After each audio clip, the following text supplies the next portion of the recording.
Hey! Hello, Sabo. But he used good use of the R that time. Very good. All right, Charlie. Hey guys, well, here we are at Hoppy W's headquarters, and we got a cool surprise. We got Gary Berg. Look at this. We got Roger Crawford, and we've got The world's best and one and only. Me. You don't like to talk about yourself, do you? Done. I like it. This is good. So these guys came down to pick up some posters, but Gary's got some cool information because you're here to promote EBI. We're headed out in about a month and a half, and we're really excited about going. And you know, it's only every 2 years they do the event, so it's like an opportunity not to be missed. And really looking forward to it.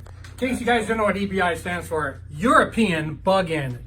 Thank you, Don. That's good. That's good. If you guys want to come by and find out some of the old racing history between Gary Berg and me and Dyno, please come by. We'll be willing to talk about anything at time. And remember, we're going to have my car out the first time out. That's so cool. And we'll see if we can make some passes and have a good time. Thank you so much. See you there. Yep. Better show up. Yeah. And we're looking forward to the Chimay beer. Oh boy. And bring your chocolates. Dyno Don loves chocolates. Bring your chocolates. I can't hurt myself. Easy, Dyno. Easy. See you guys. All right.